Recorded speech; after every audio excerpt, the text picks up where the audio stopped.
Hey everyone, welcome back. Today we're setting up Kali Linux VM on Proxmox from a blank ISO to a fully installed system. So by the end of this, you'll have a clean Kali box you can snapshot and clone for future labs. Quick context.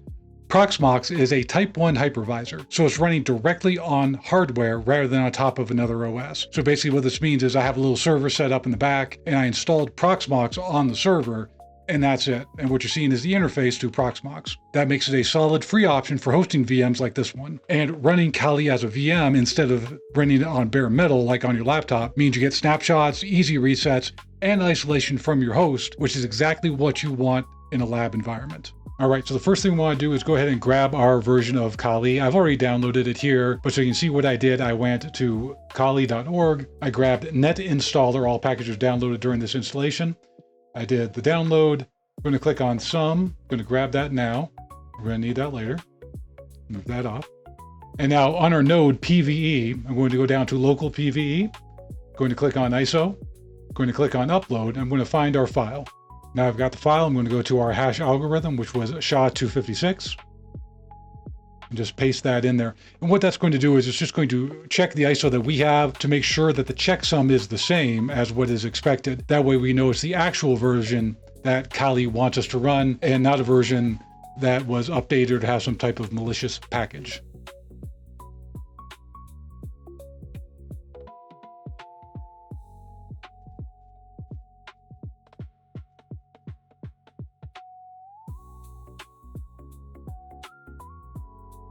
And there we go, all set.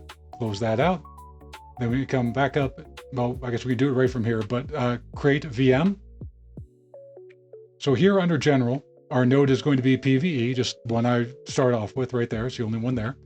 VM ID, we're going to leave that the same. You can name this whatever you want. I'll just call it Kali test. And then hit next. Over here is where we select the image we just uploaded. Right there. Everything else can remain the same. Next. For our system, everything here should be able to remain the same for you as well. For our disk, this size 32, I'm going to give it 80 because it's more comfortable, a little bit more room. CPU, now the amount of sockets and cores that you assign to this is going to highly depend on what you have available. For me on my server, it's one thing. I have plenty of resources, but I'm just going to give it something small like 2 and 2. That's all Kali needs. But you may not have as much hardware as this. You may be running on a laptop from VMware Pro Workstation or Oracle VirtualBox, which will change how many sockets and cores you may be able to assign it. Same thing for memory, whatever you can afford. 8 is expected, I think, but I will give it 12 because I have more than enough on this system. Network, leave it the way it is. Gives you one last chance to confirm everything that you have. I'm just going to click Start after created and hit Finish. You can see here it's starting to load.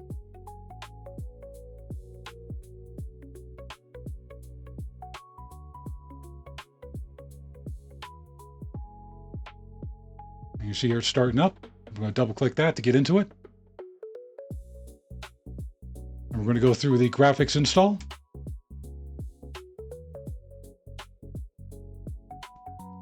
For me, it may be different for you, but for me here, it's going to be English, US, American English.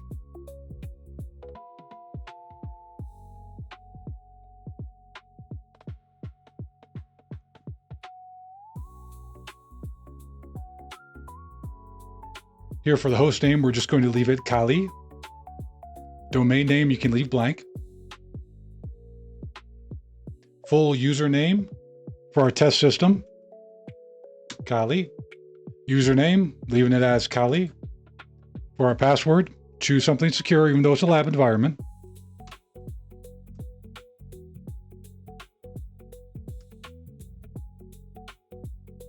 Continue. Pick your time zone.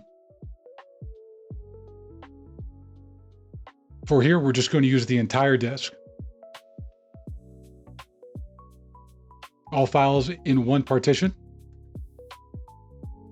Here it's giving us a chance to look over what we just did, and now we're going to finish partitioning and write changes to the disk. Write the changes to the disk? Yes.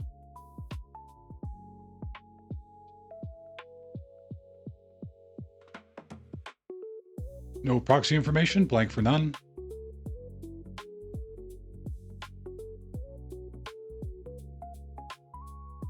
Here, everything is fine by default. Go ahead and hit continue. Right, for the Grub bootloader, just go ahead and hit yes and continue. Right here, select whatever you see there, dev SDA. Don't do it manually, just select the option that you have.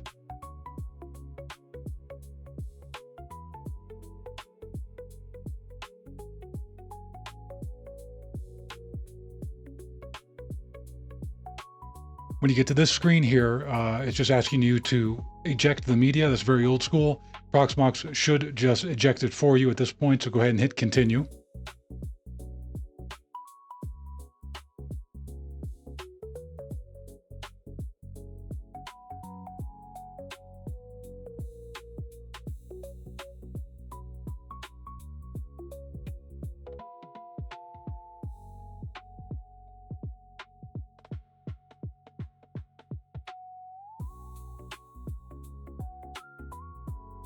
And type in the username and password that you set up.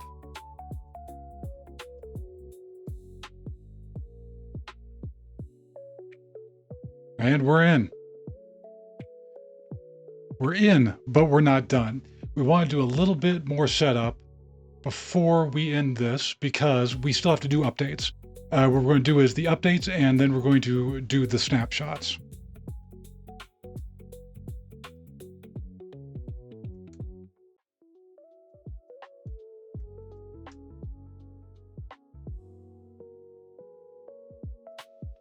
So it looks like everything is up to date. That's good. And with everything up to date, now we'll just shut this down.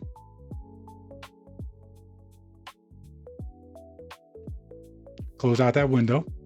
We're going to come to our new VM and we're going to look at snapshots. So we can see here, this is our VM right now. So we know the VM is freshly installed and up to date. So we'll take a base snapshot here.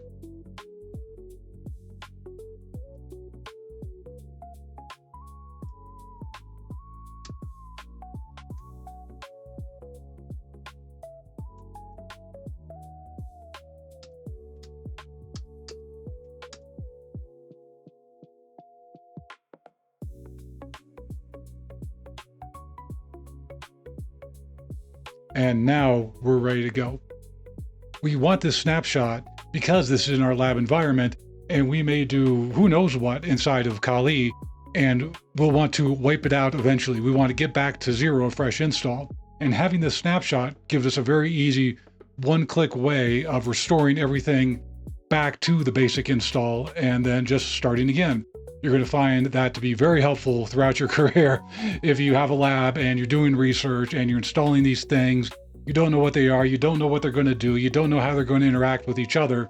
So once you install it and decide you don't want it anymore, or if you install it and something really bad happens, you can always come into your snapshot, do a rollback, and it'll bring it back to zero. There it is, Kali installed and ready to use with a snapshot waiting for you when you want a fresh start. If this video was useful, please drop a like, subscribe if you're new here, and I'll see you in the next one.